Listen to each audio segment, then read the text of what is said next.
In তাজতানিবু কাবাইরা মা তুনহাউনা আনহু নুকাফির আনকুম সাইয়্যাতিকুম ওয়া নুদখিলকুম মুদখালান কারীমা।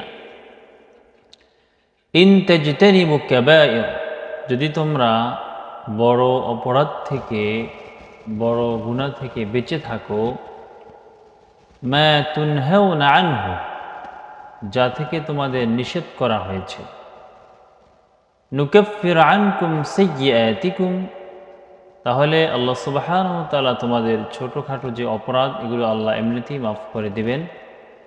আর অনুদখিলকুম মুদখালান কারীমা, আর তোমাদেরকে সম্মানজনক স্থানে আমি তোমাদের প্রবেশ করাবো। এজন্য আমাদের জানতে হবে কোন অপরাধগুলো বড়, কোনগুলো ছোট, জ্ঞান অন্বেষণ করতে হবে। আল্লাহর নিষিদ্ধ বিষয়গুলো আমাদের পরিহার করতে হবে। শুধুমাত্র ভালো কাজ করলেই হবে না, পাশাপাশি অন্যায়কে বর্জন করতে হবে। অনেকে ভালো ইবাদত করে, ভালো আমল করে, সালাত আদায় করে, কিন্তু অন্যায় কাজকে ছাড়তে পারে না। সূরাতুল আনআম ৬ নম্বর সূরার ৮২ নম্বর আয়াতে আল্লাহ তাআলা ইরশাদ করছেন, আল্লাযীনা আমানু ওয়া লাম ইয়ালবিসু ঈমানাহুম বিযুলমিন উলাইকা লাহুমুল আমনু ওয়া হুম মুহতাদুন। আল্লাহ বলেছেন, যারা ঈমান এনেছে, আল্লাযীনা আমানু ওয়া লাম ইয়ালবিসু ঈমানাহুম বিযুলমিন, তাদের ঈমানকে জুলুম দিয়ে কলুষিত করেনি। জুলুম মানে হচ্ছে শিরিক না করা, অন্য কারোর উপর জুলুম না করা, আল্লাহ এবং তার রাসূলের উপর ঈমান আনার পরে, আল্লাহর কোরআনের উপর ঈমান আনার পরে কোনো ধরনের সন্দেহ সে করেনি। সুম্মা লাম ইয়ারতাবু, আল্লাহর কথাগুলো সে মেনে নিয়েছে কোনো আর্গুমেন্ট ছাড়া।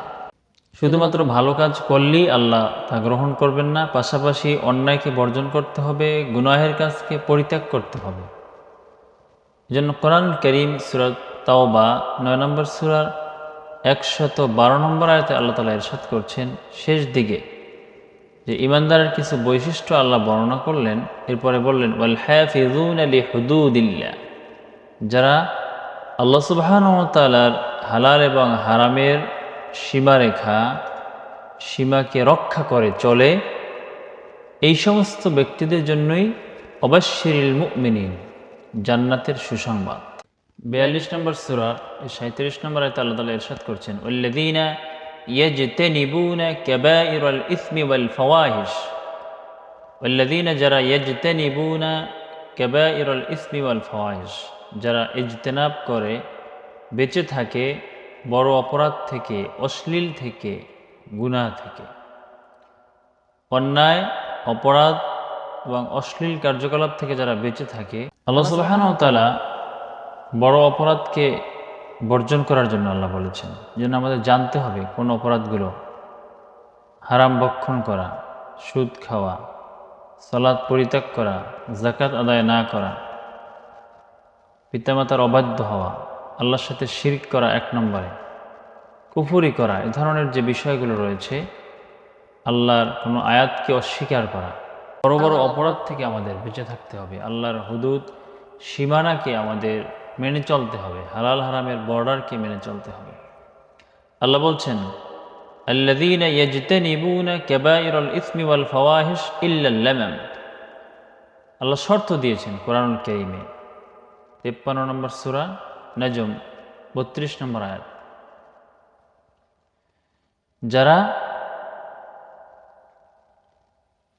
আল্লাহ বলেছেন, যারা বড় অপরাধ থেকে, অশ্লীল থেকে, ফাহিশা, অন্যায় থেকে বেঁচে থাকে,